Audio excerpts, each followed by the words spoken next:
애석하게도, 아이러니하게도 제가 이 40%의 수익을 낸 이유가 주식 투자를 메인으로 하고 있지 않은 이유이기도 합니다.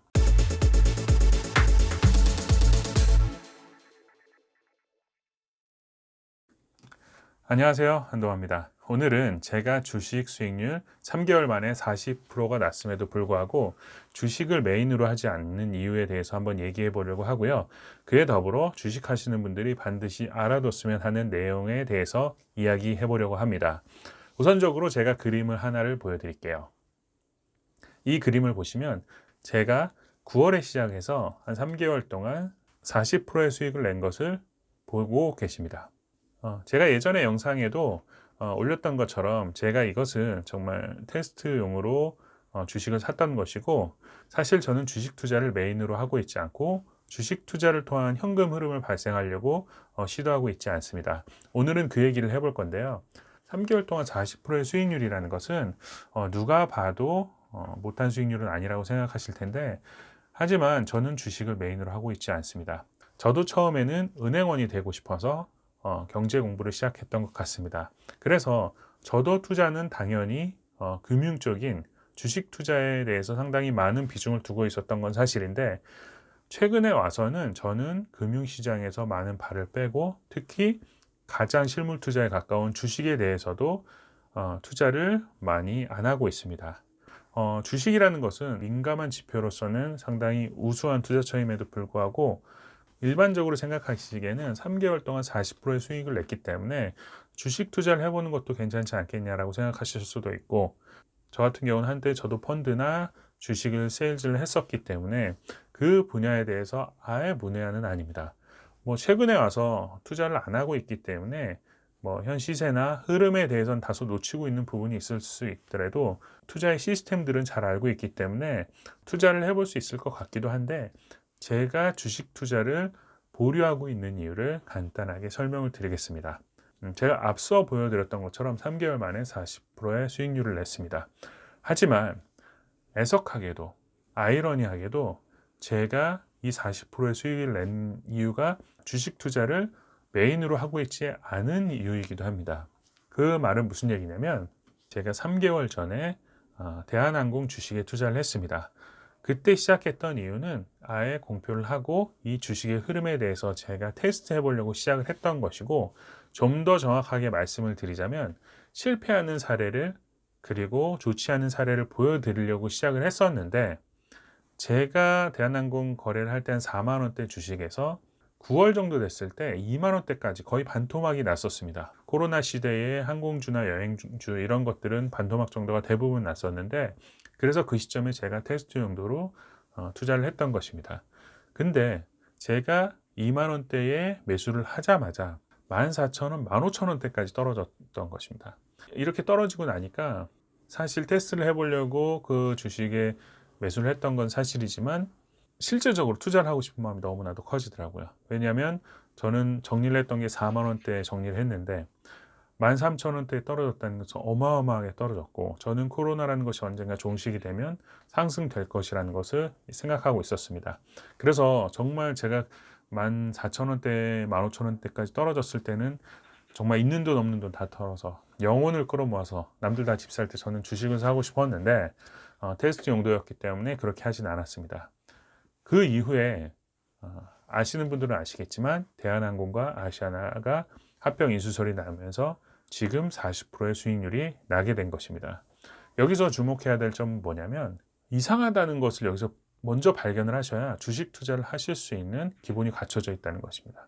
무슨 얘기냐면, 지금 대한항공 주식은 이렇게 주가가 오르면 안 되는 주식입니다. 건정성에 문제가 있고 오너 리스크가 상당히 큰 주식이기 때문에, 만약에 이게 해외에서 어떠한 이런 일이 발생했다, 조그만 중소나 아니면 소형 법인이었다면 오너 리스크가 그렇게 크게 다가오지 않겠지만, 정말 우리나라의 굴지에 정말 합병된다 그러면 세계 10대 안에 들어가는 항공사가 탄생하는 이러한 대형주에 오너 리스크, 정말 온 가족이 정말 싸우고 있음에도 불구하고 그들이 다시 그 경영권을 가져오기 위해서, 그 재벌이라는 그 번역도 되지 않는, 재벌은 번역하면 재벌인 거 혹시 아시죠?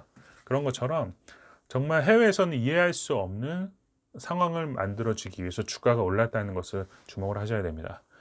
더 큰 예로는 모든 주식을 하시는 분들이 좋다고 추천하는 그 주식의 오너 리스크, 즉 그분이 뇌물을 주었던 다른 분들은 다 구속이 되는데 그분만 구속이 안 되었던 아마 큰 주식이 있습니다. 뭐 제가 얘기를 안 해도 어떤 주식인지는 다 아실 텐데, 그러한 주식만 하더라도 일종의 사기를 친 거죠. 분식회계라는 것은 법적으로 입증이 됐으니까. 정말 그러한 회사가 우리나라의 가장 좋은 주식이라고 사람들은 말하는 겁니다. 이것은 다시 한번 얘기를 해보자면 외국인들이 보기에는 그 시장이 상당히 불합리하게 느껴지게 되는 거죠.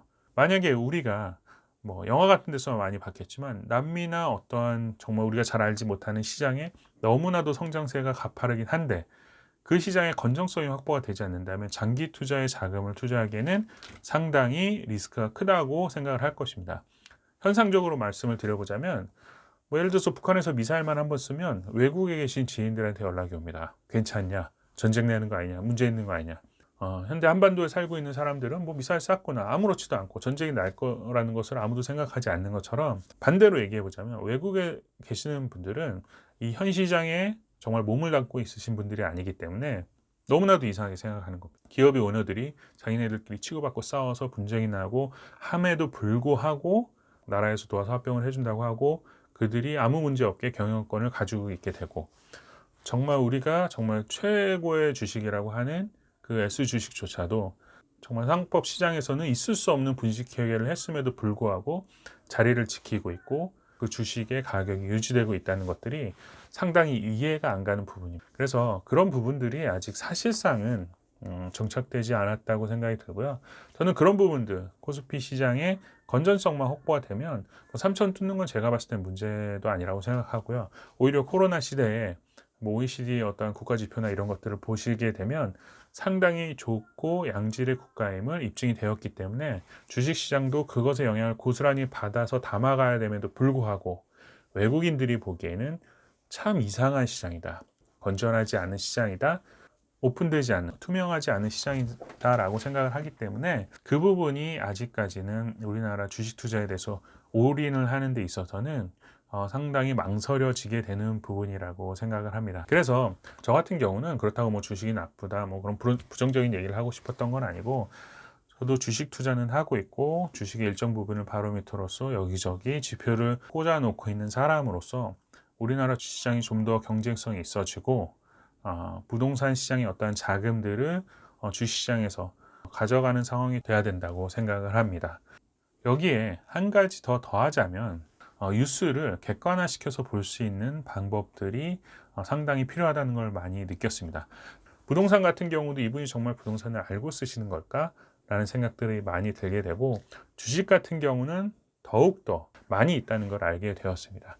그래서 기사나 뉴스를 보고 어떤 내 투자의 본질을 결정하기 이전에 그 뉴스를 보고 이것이 정말 제대로 된 뉴스인지 구분할 수 있는 어느 정도 실력을 먼저 갖춘 다음에 그 이후에 뉴스에 나오는 것들을 통해서 투자의 방향이나 양들을 결정하시는 것이 상당히 중요하다고 생각합니다. 오늘 준비한 내용 여기까지고요. 다음에 더 좋은 내용으로 찾아뵙도록 하겠습니다. 감사합니다.